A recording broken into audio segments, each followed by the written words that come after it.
I'm supposed to be ready with music here, aren't I? Let's do this. Okay, let's go.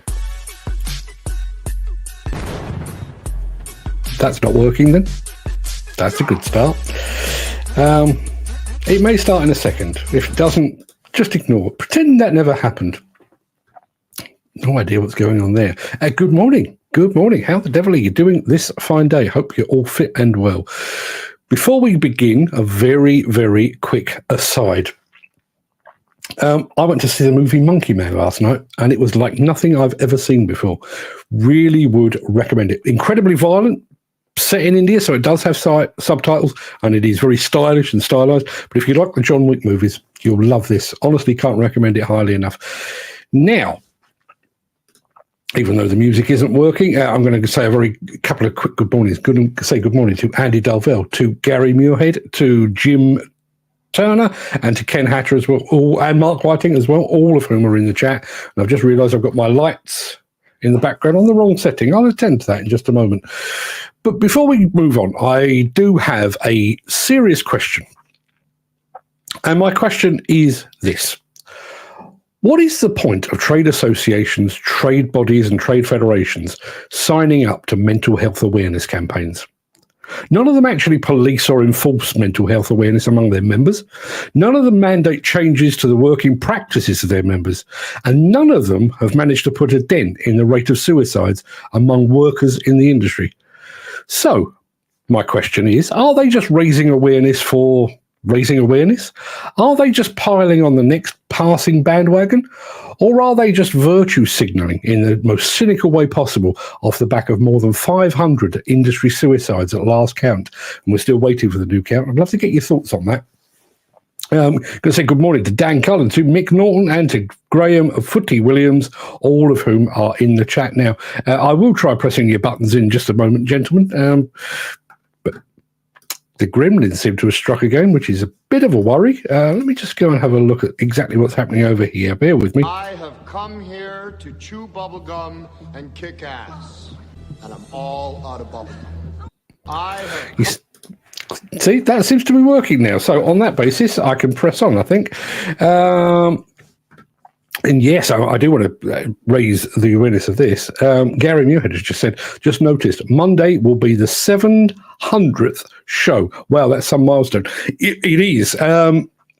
It is. I'm trying not to get too excited about it because I mean, 700's are just a number, really, and a bit like 600 was. I thought 100 was a big deal, 500 a big deal.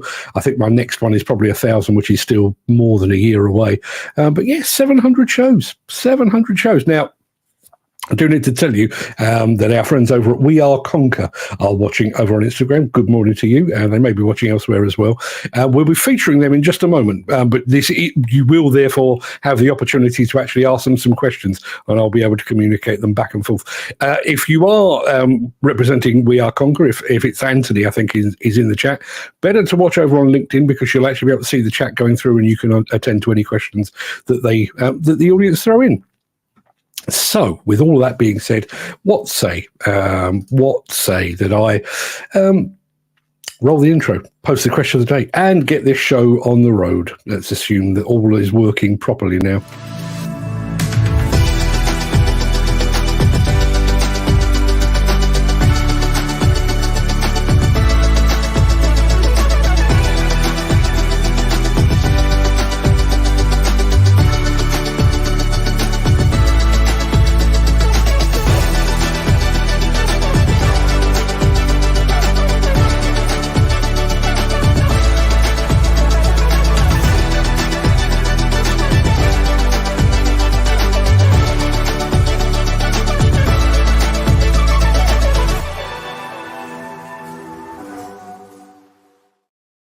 It is Thursday, the 11th of April. Welcome to the Breakfast Show. I am your host, Mark Anthony. In today's show, how to conquer the challenge of fragile devices when working in a harsh environment. This attachment turns your mini excavator into a track loader. Behind the scenes at the massive Zoolion factory over in China, and Hitachi goes large down under. Plus, we'll be craning to see what Liebherr has up its sleeve for Intermat 2024. But before we get to all that, we do have the small matter, the very small matter of today's Mystery Machine. So let's have a bit of this.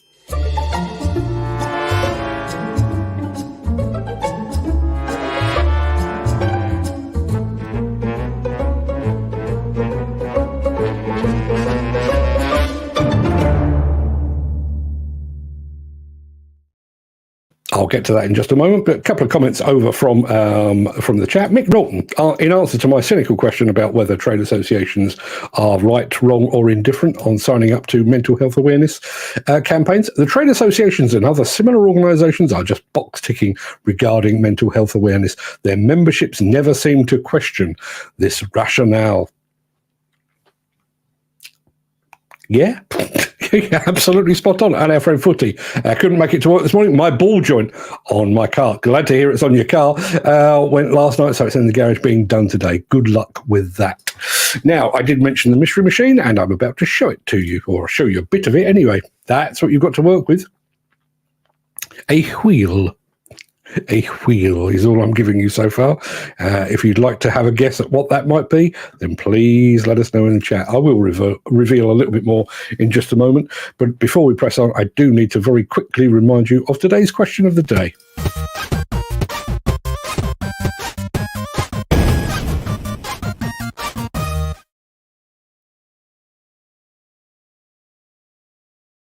Yes, our question of the day today actually comes from my other half. We were driving along yesterday, and this came up in conversation, and she decided this was a good one, and I'm inclined to agree. So, question of the day today is: what was your favourite subject while you were at school? Mine's a bit weird. I really liked my maths teacher, but I was terrible at maths. Meanwhile, I hated my English teacher, but I was very good at English, which is probably how I ended up doing this for a living. So the lesson I looked forward to the most was maths. The subject I was best at was English. But what about you? Were there any aspiring authors, mathematicians, scientists among you? Let us know in the chat. Love to hear from you. And we will come back to that in just a moment, but I do need to have a very quick look at the chat. Andy Darvell has pointed out that the mystery machine, we are seeing a wheel and a blade. We are. Jim Turner is going for a Devellon duck. It is not. Footy is going for a motor grader. So before we actually get to the proper stuff, let me bring this back up and show you a bit more. That's what you're working with. You got any guesses on that? Please let us know. So it is time to start the show proper.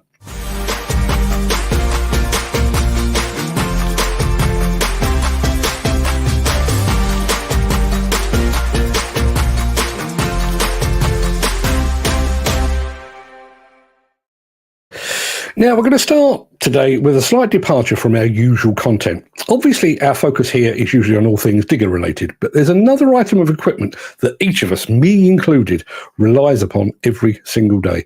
And I'm talking about our mobile phones. Now, the thought of taking a mobile device onto a site has always had me a little bit nervous because my life basically lives on there. A bit like taking a toddler to the Museum of Knives and Fire, really. But now, mobile devices are so expensive. I mean, I think that's about 1,500 quid's worth, or it was when I bought it. I'm even more conscious of just how fragile my mobile device are. My mobile device is, should I say. Now, thankfully, there is an alternative. As you're about to see. Introducing the Conker NS65, the mighty mini handheld PC that redefines portability. Imagine the familiar power of Windows 11 condensed into a handheld form factor. For years, Conker has held the title of the smallest full Windows handheld device, and now we've outdone ourselves. The NS65 features a next-gen CPU, ample 8GB of RAM, and a swappable battery, ensuring seamless and uninterrupted productivity on the go. Windows 11 compatibility guarantees long-term support for your essential Windows applications. The NS65 is IP67 water and dust resistant and meets CE, MIL standard 810H, and FCC standards for durability. It boasts NFC connectivity for quick pairing and data transfer, with an optional Honeywell N3680 scan engine for seamless barcode scanning on the go. Capture precious moments with the 8-megapixel rear camera, or switch to the 5-megapixel front-facing camera for effortless selfies and video calls. Stay productive on the go with the long-lasting 4000 mAh battery, offering up to 6 hours of video playback at 50% brightness. The latest Intel N51 processor delivers snappy responsiveness, while 8GB of DDR4 RAM ensures smooth multitasking. Immerse yourself in vibrant visuals on the stunning 6.5-inch IPS LCD display, boasting a sharp 720 by 1600 resolution and 500 nits of brightness.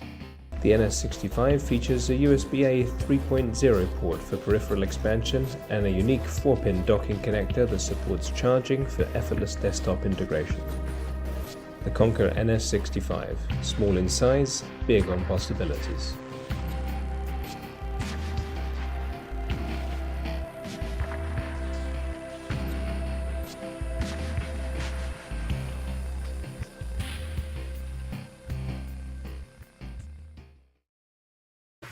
Now, I can tell you, I had a Conker device on test a few years ago. I actually took it with me to the Hillhead exhibition to put it through its paces.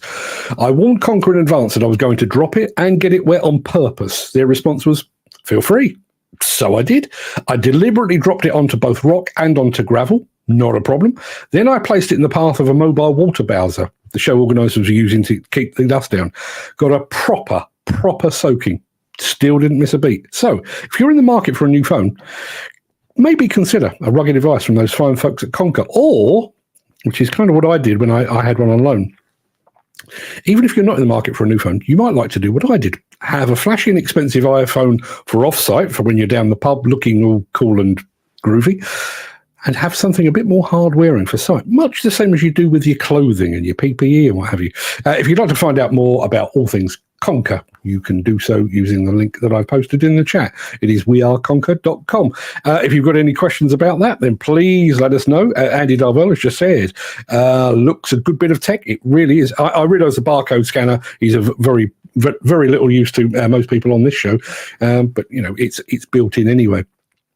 But the big deal for me was the fact that it's rugged, and it is properly rugged. This gives me nightmares. One of the issues that I have with this, and I realise this is a very specialist issue that I have, I occasionally mount this on a tripod. But if you mount it like that on a tripod, that basically acts as a sail. So if it's windy out, the wind will catch that, and I've had it go over. Thankfully, I've always managed to catch it, but I've had the whole tripod going over, and if that hit the ground, basically that's me screwed. My wife actually put my old iPhone in the washing machine once, and did so on a bank holiday weekend. So for about 4 days, I had nothing, no life at all. Gary Muirhead says, did you see JCB has a new phone out? I hadn't, but I'll go and have a look. And is it as rugged as the JCB phone?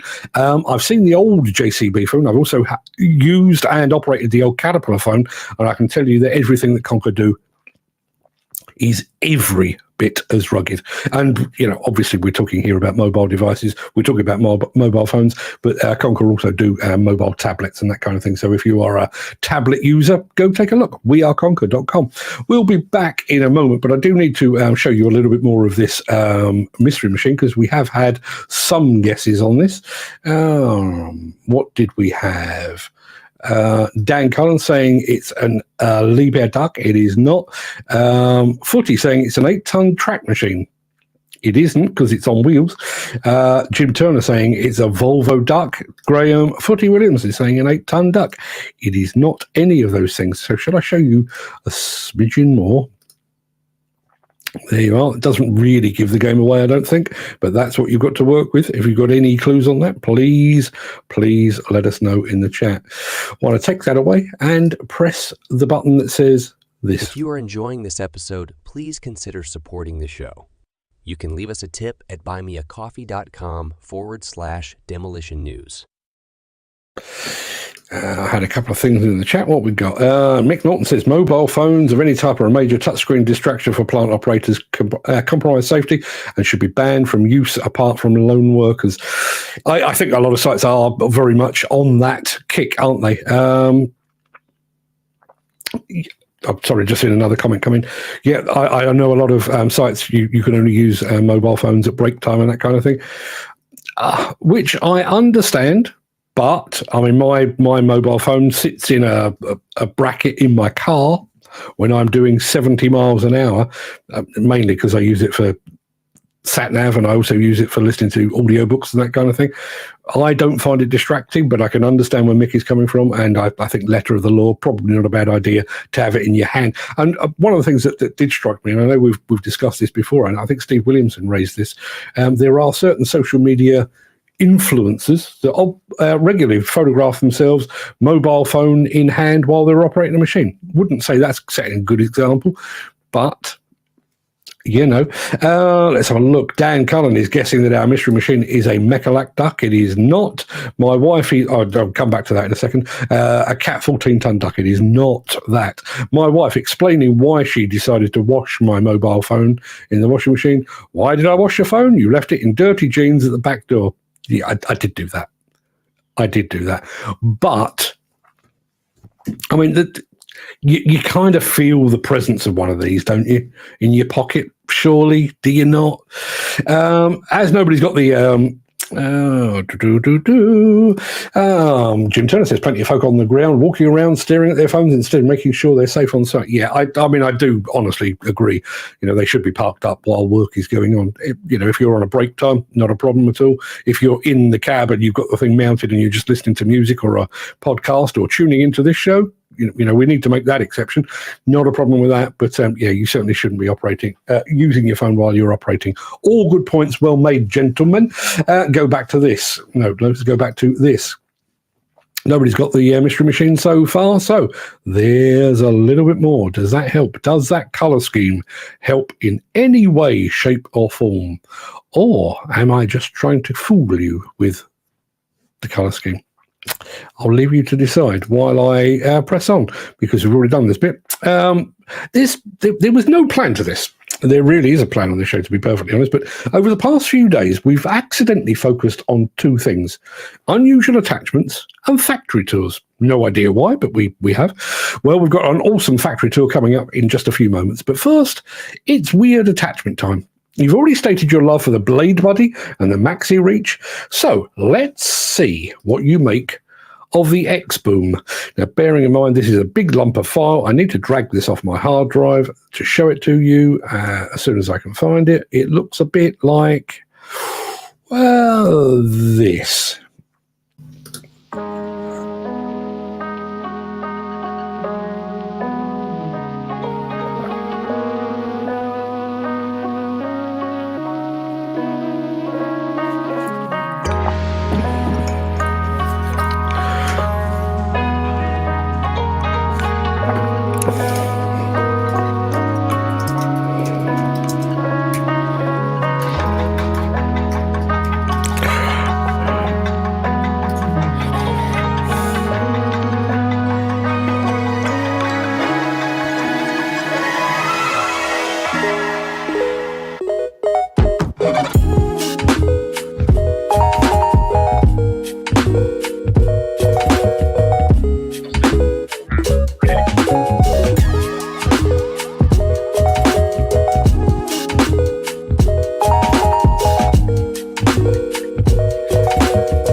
First of all, apologies. I did the microphone thing again. I left it on, and I was, Dan Cullen, I was drinking a cup of tea. My apologies. It's all gone now, although that being said, none of the other videos will allow me to do that.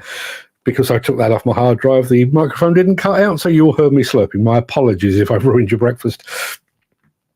Let's have a look. We've got some guesses on our mystery machine, which we'll come back to in a second. Yanmar 6-tonner, it is not. Adrian Rogers is going with an Atlas 160W. It is not one of those either. All good answers, though. Andy Darvell says, a red cab. Still have absolutely no idea. That was the idea, really. So on to the machine that I've just shown you, or the attachment I've just shown you, the X-Boom. Looks like a reverse bucket to me, which is pretty much what they are. Going back to mobile phones, ban them off-site altogether. That'll keep the site agents and gangers fit when they have to walk everywhere to tell folks things. Yes, absolutely. That always does make me laugh. Well, two things on that. Ban mobile phones, but you're forbidden from using mobile phones, but it's pouring with rain and the site manager wants to tell an operator what to do, so he phones him up.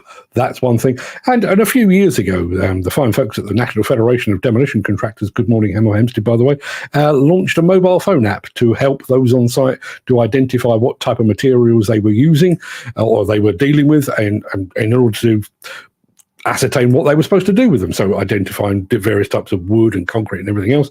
I think it was called Drids. I can't remember why it was called Drids, but they had a Drids app. And yes, they launched it as a mobile phone app onto sites where a lot of sites had actually banned the use of mobile phones. Yeah. Somebody is saying, well, they're basically trying to do an advert so they can go away. Jim Turner on the X-Boom says, why not just put the bucket on backwards on a normal machine and have more reach? Good question. Andy Darvell, however, says another good way of moving larger loads with a little machine. But the faff of having to take off the dipper arm seems a bit too much effort. I totally agree. This is why I was chuckling when you came back. Don't like the music? Not at all. It's too gay for the machine. Can music be gay? Can it? Guess it probably can. Mick Norton says the case application okay for, say, light loads, but in heavier industrial material would suffer stability issues. You could well be right. And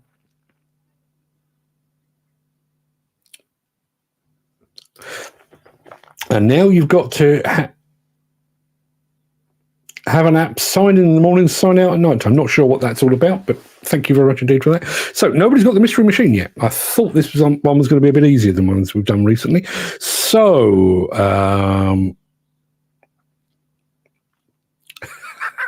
let me just go over to this because I think this is a good one from Jim Turner. Any site or firm that tells me not to use my phone in work hours, I'll abide by their rules entirely to the letter. And that includes when they ring too. It's a fair point.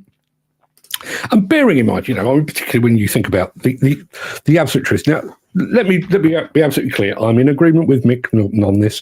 You shouldn't have a mobile phone in your hand while you're operating a machine. That is a no-no. It is a distraction, and we all know how distracting a mobile phone can be. However, a lot of people are working away from home. Let me just take that off the screen for the time being. A lot of people are working away from home. They may have, young children. They may have sick spouses. They might have elderly parents. You kind of want to be in touch, do you not? And to be forbidden from doing so seems a bit much to me. KGN Demolition, good morning to you over on Instagram. And good morning to Wally Guns, who has tuned in as well. Good morning to you, sir.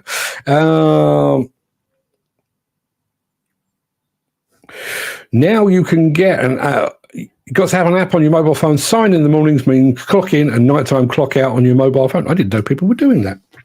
Interesting stuff. Let's have a look. This is what our mystery, that's the wrong button. That's what our mystery machine looks like currently. Let's give you a little bit more as nobody has got it yet. That's what you've got. It doesn't really help at all, does it? Unless you're really good with the bottom half of cabs. Listen, I've seen you guys in action. I know what you're all about. That may just have given the game away. But keep the guesses coming in, and I'll come back to that in just a moment. I can tell you, Chris Ford has just guessed that it is a Wacker Neuson EW65. It is not. However, you're in the ballpark. You do have the right manufacturer. All I need now is the right model. Dan Cullen, it is not a Hyundai. It is not a Hyundai Duck, but it is most definitely a Wacker-Neuson. But we do need a model number. If anybody's got any suggestions on that, let us know. While you're figuring that out or going over to the Wacker-Neuson website to see what it might possibly be, let me play you this.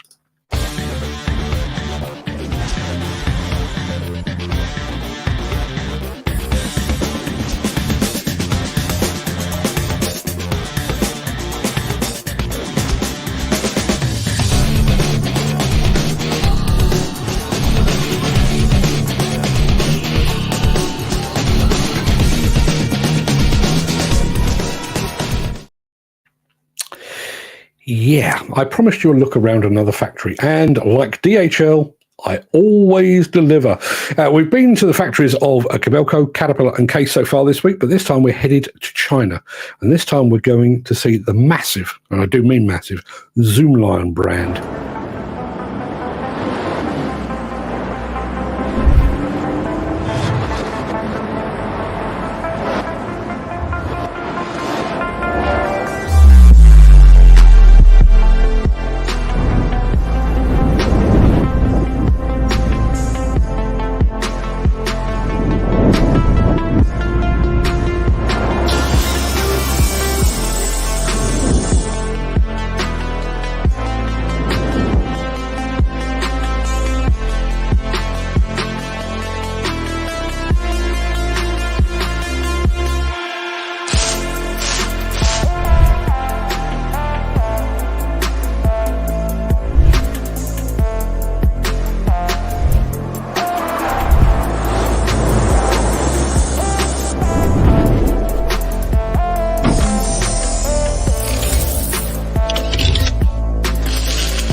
Some factory, right?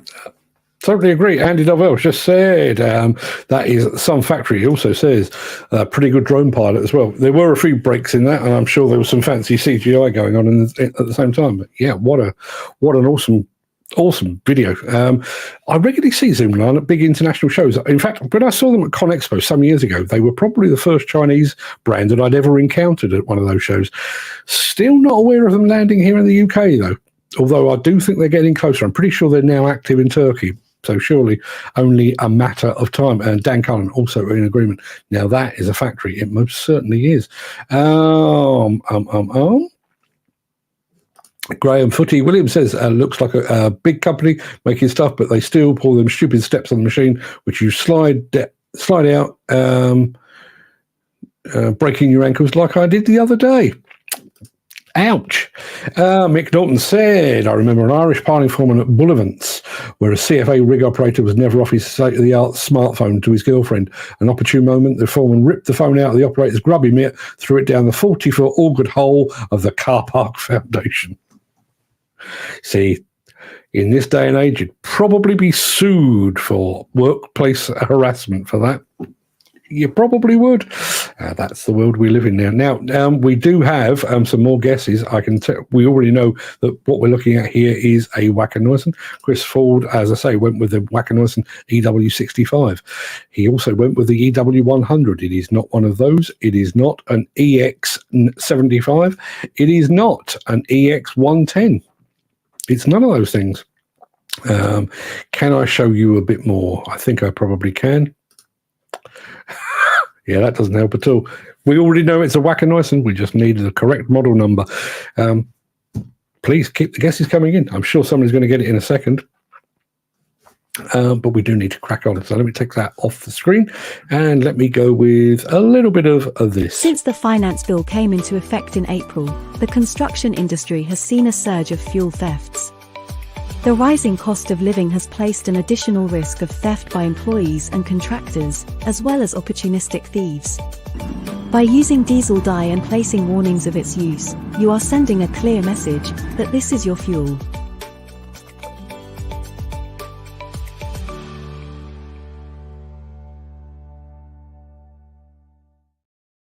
Okay, people, it is time to go large, very large. In fact, we're headed down under to see some of the biggest Hitachi machines you are ever likely to clap your eyes up on.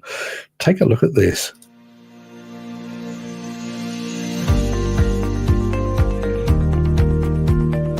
Designed to operate with Hitachi EX mining excavators, the EH-AC-3 rigid dump truck range has exceptional hauling capabilities and is built to operate in the toughest of environments. The productivity, reliability, and lifetime value of the EH-3500AC-3, EH-4000AC-3, and EH-5000AC-3 are vital factors in the success of global mining activities. Hitachi trucks operate in tough conditions. They're safe, reliable, and help us manage our costs. To ensure that Hitachi rigid dump trucks meet these requirements, they're tested rigorously 24/7 at a test site in Japan. Here, a test track has been specially prepared for dump trucks, with a 1 kilometer straight and varying degrees of slopes to simulate mining conditions. Stringent testing procedures are carried out so that each model is developed with the same levels of quality, safety, and durability. For instance, the brakes and steering on the test trucks are regularly examined to ensure that they conform to the appropriate ISO standards. In addition, the EH-AC-3 dump trucks benefit from in-house technology. This includes the Hitachi AC drive control system, which consists of slip-slide control, pitch control, and side skid control. This ensures a smooth, comfortable, and safe operation. So the AC drive systems on the Hitachi trucks are a fantastic safe feature. They allow the trucks to stop within the braking capabilities and function extremely well. Hitachi has also developed Object Detect Assist within its peripheral vision system, Aerial Angle. This features stationary mode, which supports safer checks before starting, and forward mode with millimeter wave radar technology. The aerial angle systems provide us with object detection and collision avoidance technologies that allow us to operate the truck in a safe and productive manner. Other key components include the control cabinet, rectifier, and IGBT, which are designed and manufactured at Omika Works Hitachi Limited in Japan. During the engineering and development phases at these and other Hitachi facilities, the EH-AC-3 machines are subjected to 3D strength, motion, and fluid analyses. The final assembly process takes place in the efficiently organized and clean environment at Hitachi Construction Machinery Co. Limited's Hitachi Naka-Rinko Works in Japan. The consistently high quality of the machine body, frame, parts, and electrical components is guaranteed thanks to thorough checks of the welding, as well as ultrasonic and dye testing procedures. Once the dump trucks are delivered, Hitachi's expert engineering and advanced technology pay dividends for the mining companies, as well as their maintenance crews and teams of operators.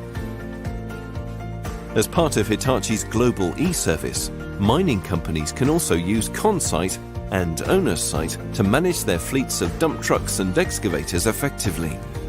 ConSite checks the EHAC-3 machines 24/7 and supplies a monthly service report to the mine and local Hitachi dealer. This helps to increase efficiency and plan maintenance to ensure maximum uptime and reduce running costs.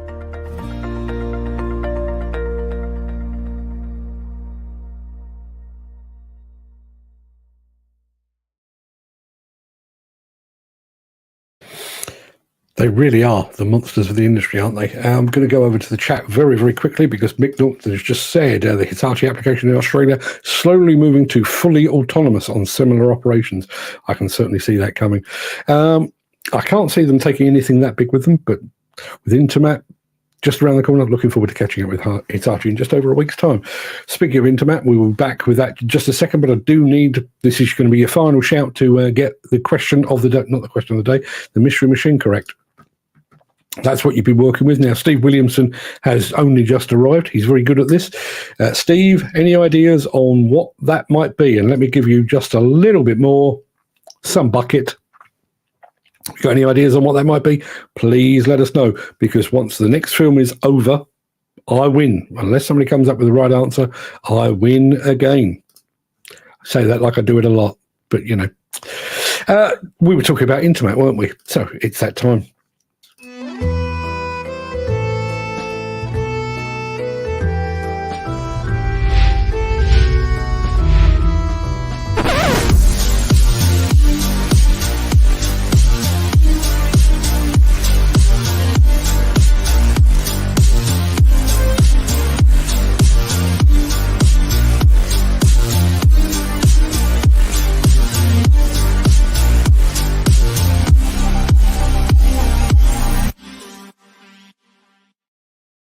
I'll get to the Intermat bit in just a moment because we've had a comment from Steve Williamson who says that our mystery machine looks Chinese.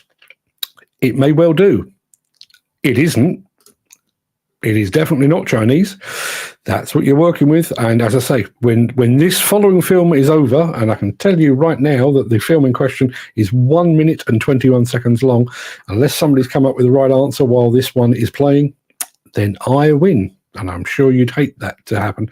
So let me take that away because we do need to get on. What I'm about to do, it goes against everything I stand for because you all know my feelings on cranes. But the truth is that the Liebherr stand will feature cranes right there alongside its proper equipment. So since they're unavoidable, let's take a quick look at a Liebherr crane to remind ourselves that their cranes are almost as awesome as their excavators.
I know it's a crane, but yeah, no, it's also a Liebherr. It's pretty awesome, isn't it? We've had a couple of comments actually. Nice beats for the crane. What a monster! Awesome bit of kit. Yeah, absolutely. Okay. So Steve Williamson is going for Everrun. He had one go at spelling it, and then he got it right. Everrun. No, it is not an Everrun. It is not Chinese at all. And I'm just going to accept the fact that I have won today, and I'll tell you why in just a moment. And Darvel says they don't fuck around when they make kit at Liebherr, do they? That Doc Crane looks awesome, though they really are. The dog's doodahs, as somebody has said before. Chris Ford says, wonder if World X has ordered one of these. Massive piece of kit. I'd like to think so. Well, I say I won't get to see it because, cranes kind of exist over there. Don't really get into them, but I know a man that does. Tristan Mays, good morning if you're watching. Also, speaking about watching, Garvin at Mostly Diggers just joined us. Looks like I'm going to be meeting up with him not once but twice in the not too distant future. First time in France, second time possibly elsewhere. Look forward to it. So yes, I've won again. There you are. That was what you had to work with. This is what the machine is. That right there, people, is a Wacker Neuson 6503. It is, honest. I stole it from the website, so yes, there you are. I win. I have a sound effect for that sort of thing, don't I? What does it sound like? It sounds like this.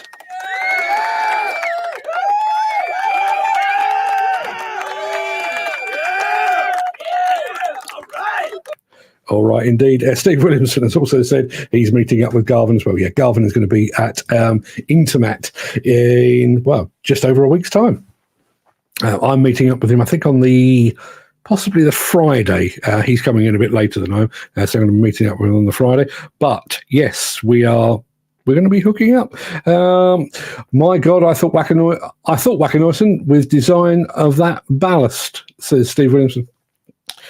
Should have said it. Chris Ford was very close. I wasn't far off, only 0.03. Yes, you were very, very close indeed. Close, but no cigar. I can get very pedantic, particularly if there's a victory in store for me. So, yes, that pretty much wraps things up.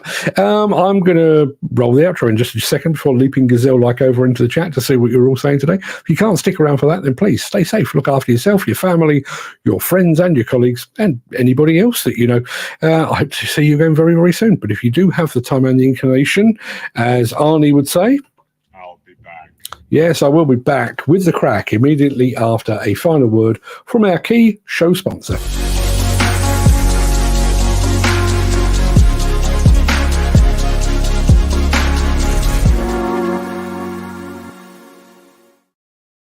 Now, I'm going to go for some music now. It may or may not work. It's working. It's a bit loud. That's better.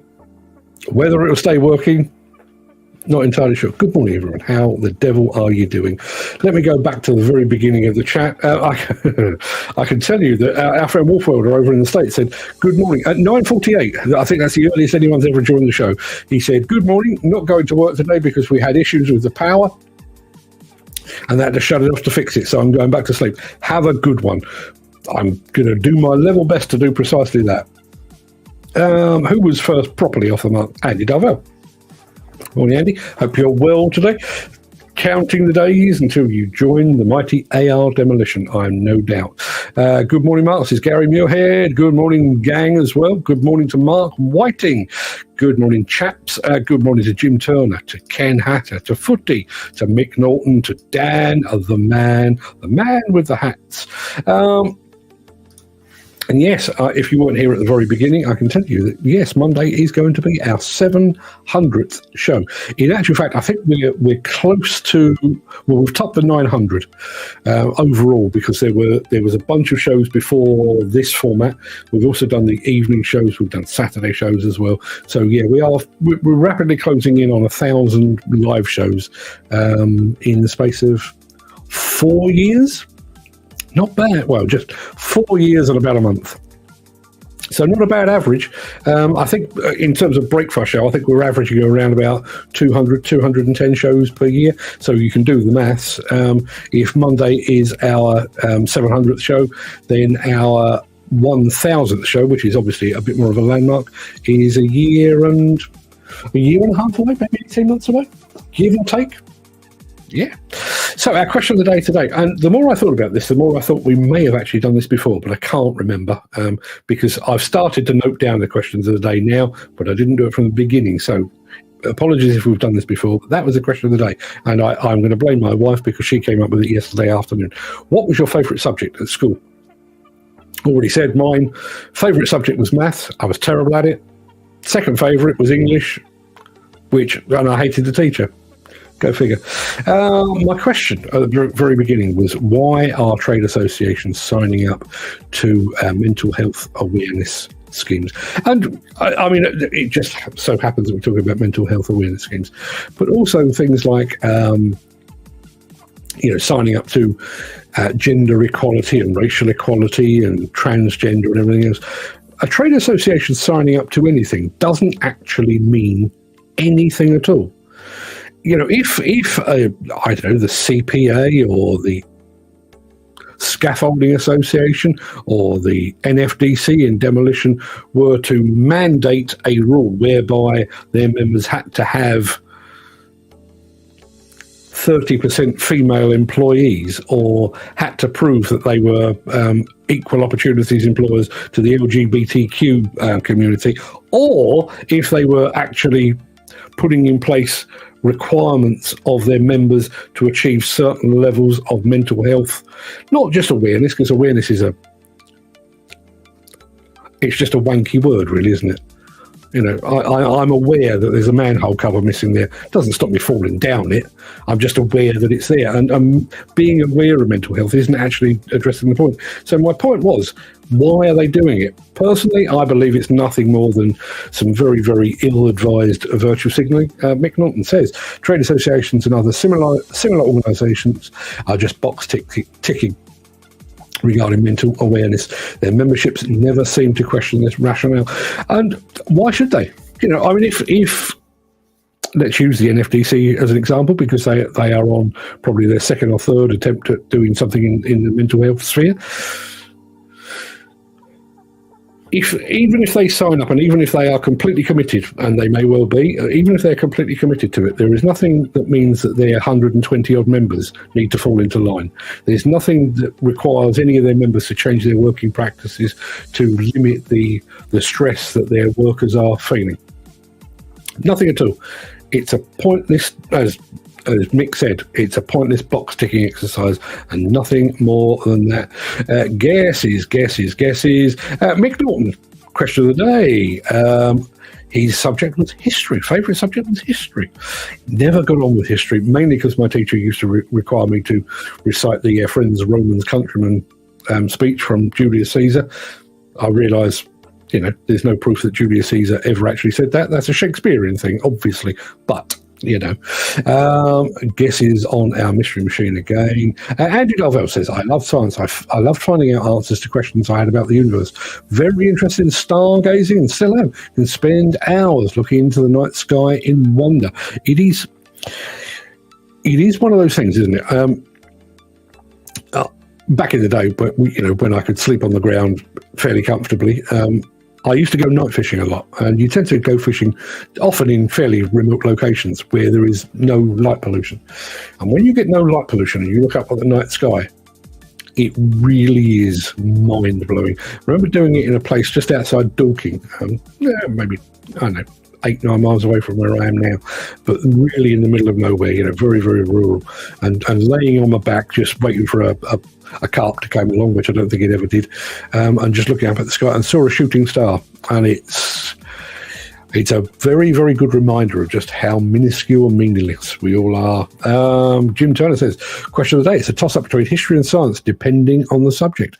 Yeah, never really got into the sciences, and as I say, I'm always of the belief that when you're learning at school, a lot of your a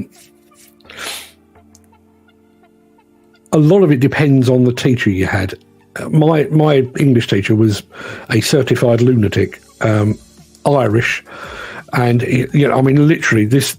Did you all have rough books? Did you all have rough books where you just scrawled stuff in? You had your exercise books for, you had one for maths, one for English, but you had one for rough. You had a rough book, and it was always really cheap, nasty paper. I promise I'm not. I wasn't born in the 1930s. Did everyone have a rough book? Let me know in the chat. But our English teacher was also my tutor group. He was my class teacher, effectively.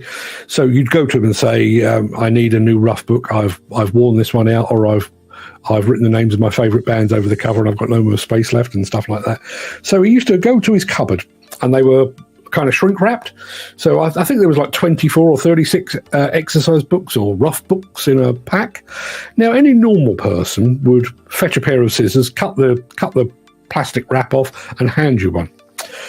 Alf Anderson, for that was the name of my Irish English teacher, would get out a pack of 24 or 36 rough books, stand on his chair, get from his chair up onto his desk, raise them above his head, jump off the desk, and throw them on the floor. I'm not making this up. Obviously, the rough book package would burst, they would go everywhere, but as a result, when you got your brand new rough book, it looked like your dog had already had a good chew. That was Alf Anderson. Shoreway Dump Trucks. Shoreway Dump Trucks are watching us over on Instagram. Good morning to you, gentlemen, and ladies, possibly.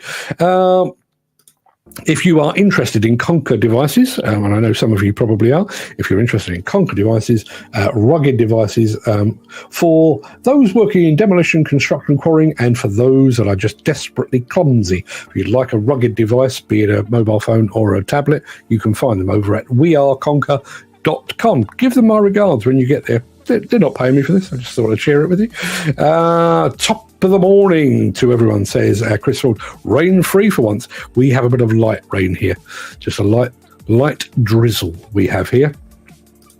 Gary Muirhead on the question of the day. Woodwork. If I hadn't chosen this career path, I think I would have been a joiner. Love working with wood. I'm always fascinated by that. There's a guy set up shop about a mile away from where I live. And it is literally a shop on a very, very small parade of shops. There's kind of a laundrette, there's a cafe there, and there's an Indian restaurant, and then there's this shop. And the guy basically hand makes guitars. And he's probably been there 4 or 5 years. I've only ever seen the shop open 2 or 3 times. So I think he does a lot of it kind of behind the scenes and stuff like that. But I even if I never got to share it with anyone, I'd love to put like a time-lapse camera on him hand making a guitar from start to finish. I've got a real thing for guitars. I can't play a note on a guitar, but I do think they are an incredibly beautiful thing. I'd happily hang a guitar on the wall right here, even though I can't play. Just think they look awesome. My other half, question of the day, art was her favourite lesson. It's the only thing I was good at. Needlework came in handy when I was making dance costumes. Yes, she did do a lot of that when our kids were younger. But yes, art. Let me tell you about my wife in her art lessons, shall I? I said this to her this morning. If this had come out before we were married, I may have reconsidered walking down the aisle with somebody that is quite clearly a psychopath. So her art class, they were doing like a still life, and they were divided into groups of 2. And my wife was with somebody who is still a friend 100 years later, Karen. So Karen and my wife Ruth were given like a bowl of fruit, but there was also a rag doll that was positioned on the thing, and they were given like a week to go in, various classes and sketch and paint and draw and all the things.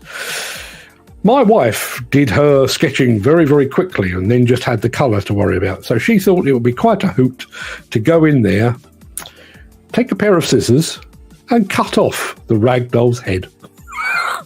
So that when Karen, her friend, bearing in mind this is her friend, when she arrived to carry on with her work, she found that she was now looking at the decapitated corpse of a rag doll. Yeah, you really need friends like that, don't you? I can't believe that Karen still talks to her. I can't believe I married somebody that is quite clearly on the spectrum for psychopathy. Looks a good bit of text, says Andy W. That was talking about the Conker phone. Did you see that JCB has a new phone out? Somebody told me about that a little while ago. Last time I was up at JCB, we were running late. We stayed behind to get some more filming of the 370X done. So my usual thing with when I go to JCB is I go there, do what I need to do, and then drive round to the front of the world headquarters and then pop into the shop to see what is new there. Sometimes I buy, sometimes I don't. I didn't do that this time because I was running late. So I possibly missed seeing the brand new JCB phone. But JCB, if you're out there and if you're listening, send me a phone. I don't want to keep it. I'm perfectly happy with the one I've got. But if you want me to take here is the one test drive I could do with JCB and actually have a serious opinion on it, because I can drive a mobile phone. I'm terrible at an excavator, dozer, wheel loader, scraper, and all other items of kit, but I can definitely drive a mobile phone. And Dan Cullen says, is it as rugged as a JCB phone? Yes. The Conker phones are... I can say this because I don't have to back up the guarantee, but they are damn near indestructible. And I'm serious. I took one of their phones, from that height, shoulder height, dropped it onto rock in the Hillhead Quarry. Not a problem. Dropped it onto the floor of the Hillhead Quarry, which is entirely made of gravel. Not a problem. Gave it a thorough drenching. Not just dipped it lightly in a puddle. I waited for the water bowser to go past and threw it in the way and gave it a proper soaking. Didn't miss a beat. So yeah, they are proper rugged. Mick Norton made a very good point though. Mobile phones of any type are a major touchscreen distraction for plant operators, compromise safety, and should be banned from use apart from lone workers. I largely agree with that. As I say, I mean, I don't think it's unreasonable for an operator or anybody else on site to be in constant contact with family should there be an emergency or anything like that. I don't have a major issue with that, but I do think their use should be controlled. I have no problem with them being on site. It's whether they're actually in use. And certainly, as somebody said a bit later on in the show, the idea of somebody walking around while on their phone while there's excavators and wheel loaders and site dumpers rolling around the place, terrible idea. Yes, my wife did destroy my mobile phone. Took me a while to speak to her again, and not just because I didn't have a phone. Why did I wash your phone? Because you left it in dirty jeans at the back door. What she fails to mention is I'd been working hard in the garden, which is why my jeans were dirty. And rather than weighing my jeans lightly in her hand, she just went, that'll be fine. Excuse me. Didn't hear the thunk as my phone hit the drum of the washing machine, but did see it going round, apparently. Apparently that was the point where she realised, Houston, I've got a button for this. Hang on a second. Yes. Houston, we have a problem. Yes, Houston, we have a problem. That was her reaction when she saw my phone going round in the suds. Jim Turner says, plenty of folk walking around staring at their phones instead of making sure they're safe on site. Yep. Should be stamped out. But again, I mean, and there is a point that somebody else, and it may even be Jim, actually says this, about keeping site managers, site supervisors, and so on fit by getting them out and about. That, to my mind, and I'll say the same about mobile phones as I say about seatbelts and about PPE and that kind of thing. If site managers and site supervisors actually were allowed to leave the comfort of their cabins like they used to do and go and actually have conversations with people face to face, they would be able to see that people weren't wearing their seatbelts without the need of a beacon. They would be able to see that people were spending too much time on their phone, possibly in harm's way. Get them out of the office. Do away with some of this needless bloody paperwork that we seem to be so fascinated with, and actually let the guys do their jobs. Chris Ford, like many of us, I've destroyed many a phone over the years. The wife would make me throw them 30 yards out the window when the battery's gone flat, run over, tracked over, dropped in a lake, left on a van roof, etc. The last few have done the distance though. And Caterpillar and Samsung rugged phones. Yeah, I think there comes a time when you just say, enough's enough. And I have to say, even though the Conker phone that I had before, this obviously is an iPhone, and the one that I had from them before, I can't remember whether it was a Microsoft or a Windows phone or an Android phone. It was one of the two, which is very, very alien to me. But to be able to go and take photographs and know that, if the phone did hit the deck for some reason, I was going to be okay, was very, very reassuring. to say. More guesses on our mystery machine. Andy Darvell says, I dropped a Nokia from a 120-foot tower crane once. Safe to say it didn't work again and broke down to its component parts. When I first started reading it, I was actually sure you were going to say, but it was a Nokia. It didn't even dent. 120 foot is quite a long way to go, isn't it? Yeah, I'm fairly sure there will be, in years to come, people will be doing archaeological digs and they will come across the Nokia 3310 from 100 years in the past, and they'll press the button and the thing will spark up because the battery will still be operational and it will work just fine. Not so much the case with your iPhones these days. And my apologies once again. When I do need something on my screen, when I'm playing videos off my hard drive, the microphone does not automatically cut out. That's 2 days on the trot I've fallen for that. My apologies for if you could hear me slurping in the background. Jim Turner, back on the subject of all things a mobile device, ban them off-site altogether. This is the point I was making. That'll keep the site agents and gangers fit when they have to walk everywhere to tell folks things. But it also keeps an eye on things. You know, we all know we all know all the tricks, don't we? This idea of having a beacon on the roof that says the operator is definitely wearing his seatbelt. What the beacon actually says is that the seatbelt is connected. In other words, you've got one bit and you've slotted the other bit in it. Doesn't actually point out the fact that the operator is sitting on it. Yes, we know how it works. There's somebody there, I think he's from South Africa, trying to advertise for staff. If you'd like to pay for some advertising on this show, you feel free. Until then, not a hope. Jim Turner says, why not just put the bucket on backwards? This was the X-Boom on a normal machine, have more reach. It's a good point. Andy Dalvell says, another good way of moving larger loads with a little machine, but the faff of having to take off the dipper arm seems a bit too much effort. I think I'm basically agreeing with both of you. Apparently, we can have music that is too gay. Did not know that. Are there any gay artists? I don't mean artists that are gay. Are there any musicians that produce music that is so namby-pamby that you think that music's gay? Are there any of those out there? Can't think of any off the top of my head, but let me know. The case application, this was the X-Boom. Okay for light loads, but in heavy material would suffer stability issues. You're dead right. Jim Turner, making a stand for the common man. Any site or firm that tells me not to use my phone in work hours, I'll abide by their rules entirely to the letter. Yes, beat them at their own game. That includes when they ring too. Yes, sit there in stony silence, even if you're looking them in the eye while they're ringing.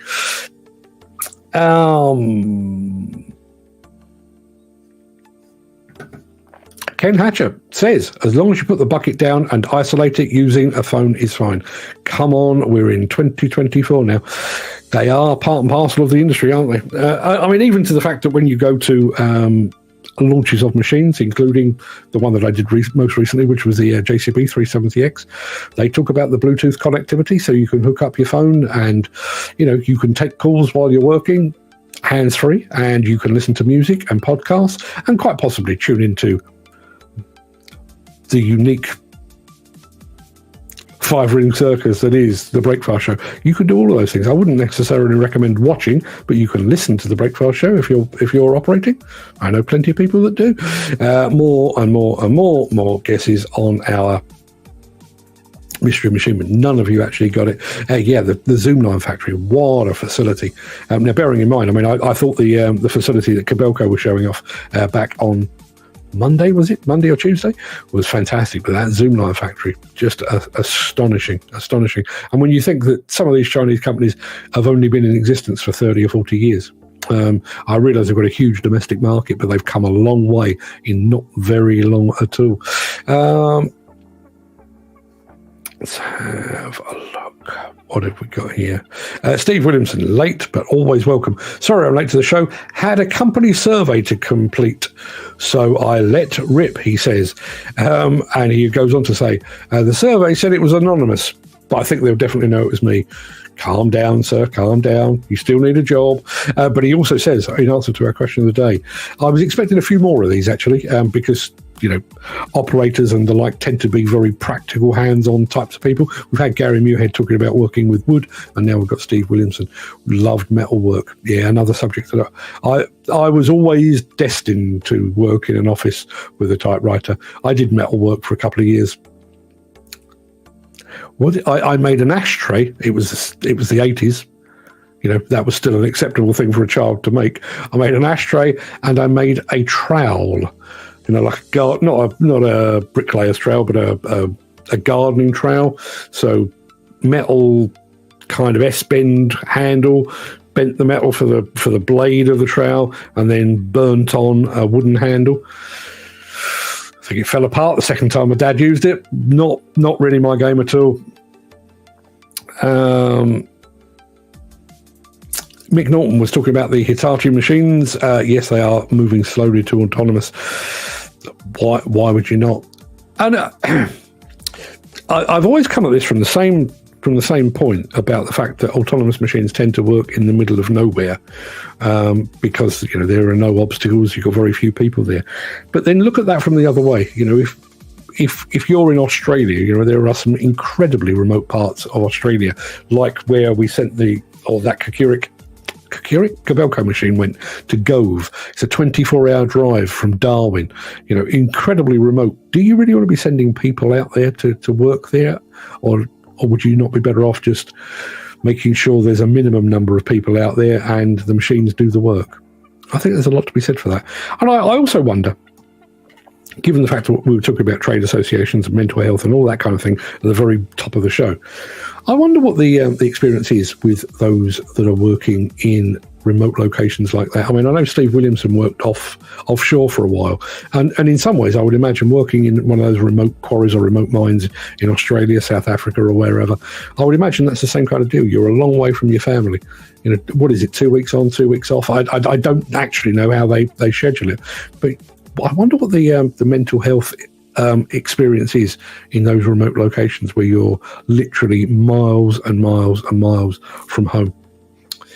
I'm going to go and have a look because I like to know things. Footy says, nice bits of the crane. What a monster. That is an awesome bit of kit. Yeah, it certainly is. Steve Williamson says, I don't feel stress at work now because I got an email from work on Stress Awareness Month this month. Well, I'm glad that helped, Steve. I'm glad that helped. Did that offset the 13-hour days that you're doing, what was it, last week? And hour and a half there and an hour and a half back home again. Not getting enough sleep. Did that really help? I'm not thinking it is.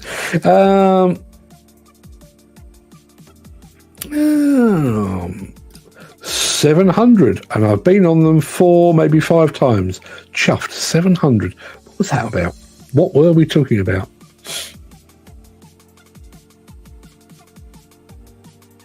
Don't know. Chris Ford's specialist subject at school, looking out the window. Well, it's good training for what you're doing now.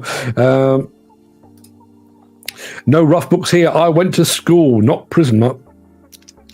Everyone back in the day had a rough book. Trust me.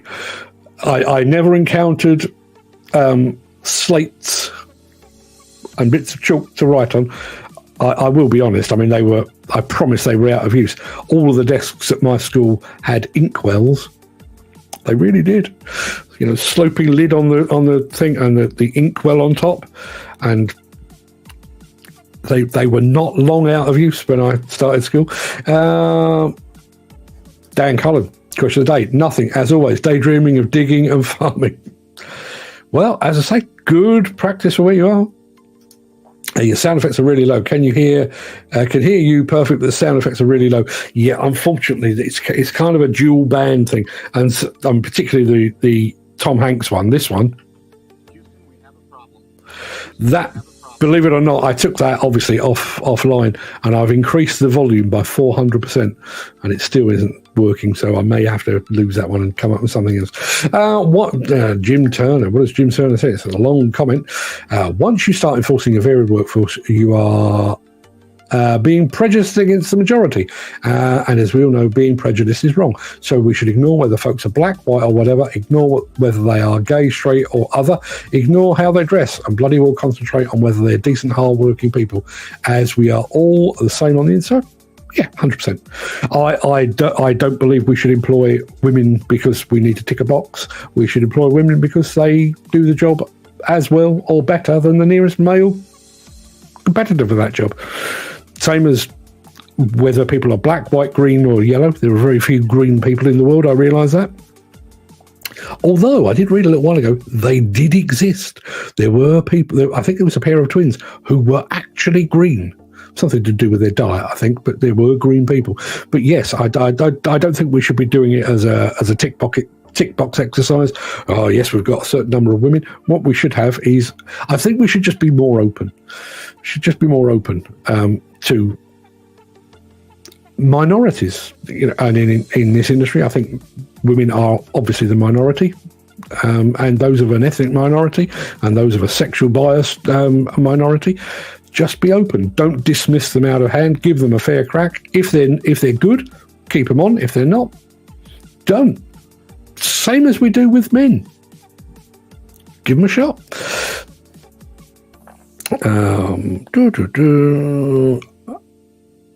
10.5 days until Andy Darvell pitches up at AR Demolition. I have a question for Andy Darvell. If anybody knows AR Demolition, you will know that their machines, I think all of their machines, but certainly most of their machines, actually have the name or the nickname of the operator written on the cab, painted onto the cab. Are they doing that for you? Andy Darvell, are they gonna not handwrite, but is your machine going to have your name on the side? And if so, are you going straight up with Andy? Are you going with the Darv? Are you going with Darvelous? Or something else? We need to know. I'd like a photograph. That would be even better still. Hapless porter cabin bound site managers need to read up on employers' vicarious liability, and they might then get their lard asses off their seat and get around the site. But they don't. And I, in some ways, I blame the fact that they are lazy and lard-arsed. I totally am with you on that. But we now have a situation where, in the past, a site manager would know all of the guys' first name terms. They'd be out checking on progress, checking that the rookie operator was doing what he was supposed to do, and making sure that the guy that was mentoring him was doing what he was supposed to do, checking seatbelts, checking PPE, check. Now they're sat in an office in front of a laptop, filling in forms for some authority or other. Yeah, now I can clarify. Now I know why Steve Williamson is talking about 700, because on Monday we'll be doing our 700th show. I should have seen that. And I do apologise, Steve. I am an idiot, as you've probably gathered. And I've been on the show 4 or maybe 5 times. Chuffed. Not as chuffed as I am. Always nice to have people here. I'm going to come back to that one in just a moment.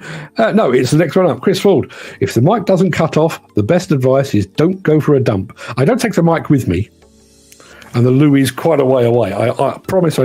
Should I tell you a little story? Tell you a little story, shall I? Given that we're an hour and 16 minutes in and I've got nowhere better to be.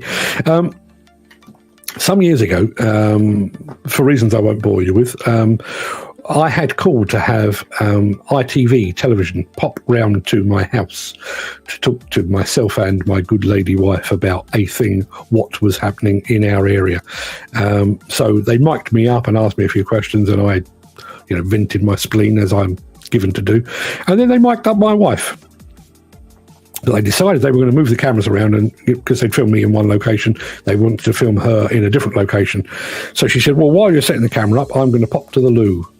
And I remember very distinctly watching the sound man sat there with headphones on, and he suddenly just, his eyes widened and he grabbed the headphones off and threw them on the floor because my wife had gone for a pee while still wearing the microphone. And when she came out, and this is how classy my wife is, I said to her, you do realise that you were mic'd up and the poor old sound man there just heard you taking a pee.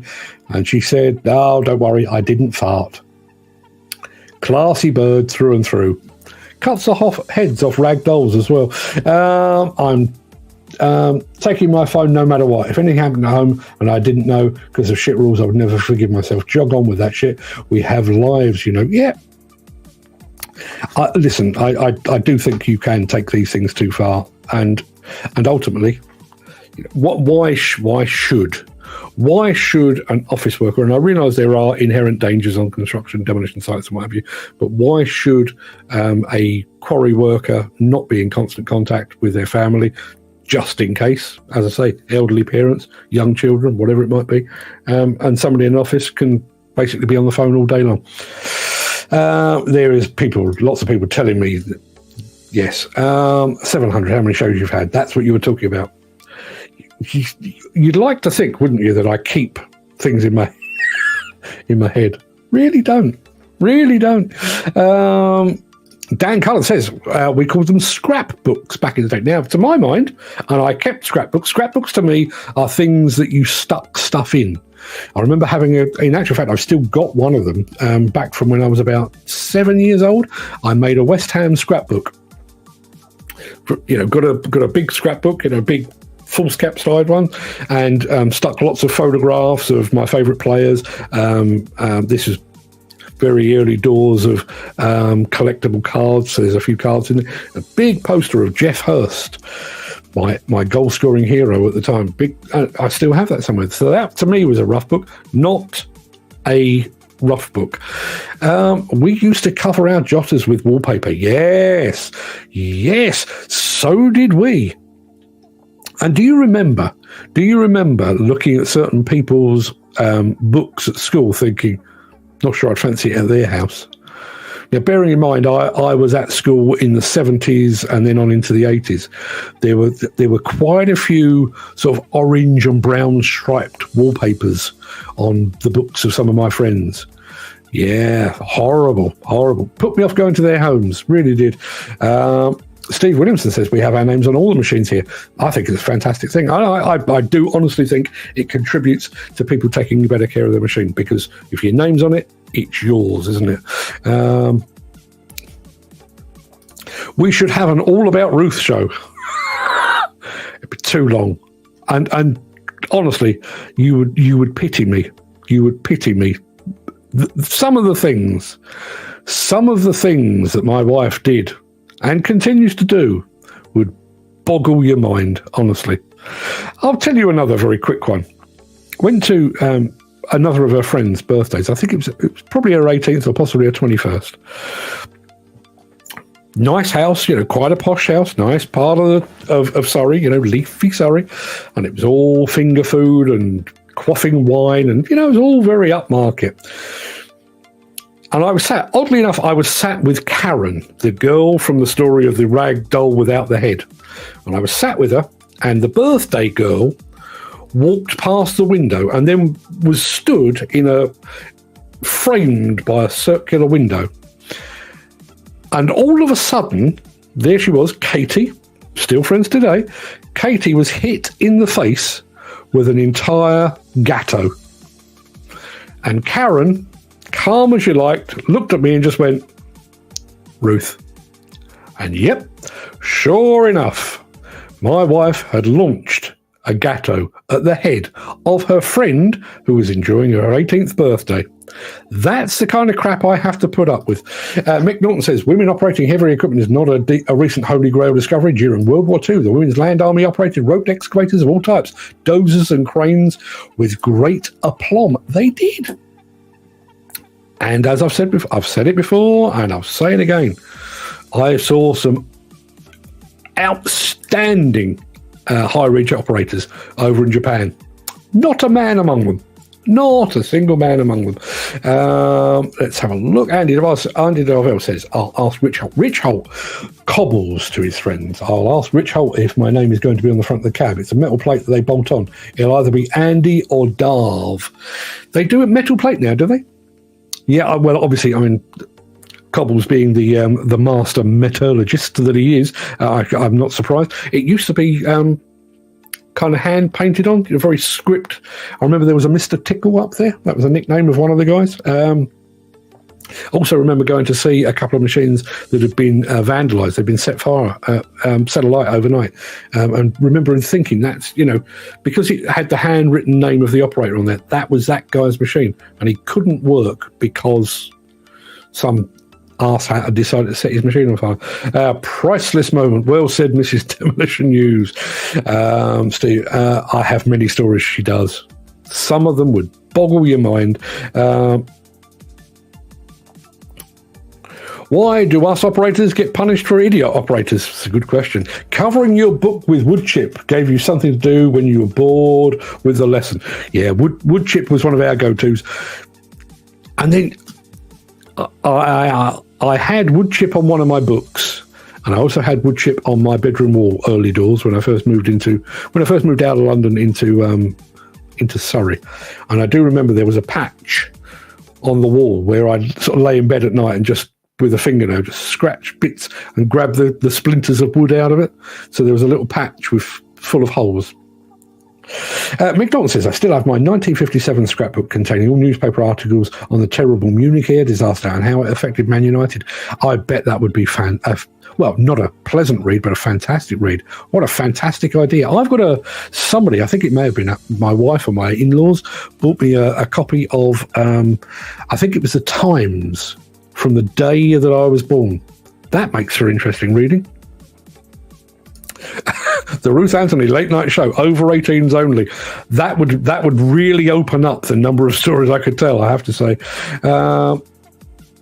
There you are. Dan Cullen saying, Lana is an amazing operator. Was on a machine for years, indeed. Footy says, if I put my name on a machine, I would want...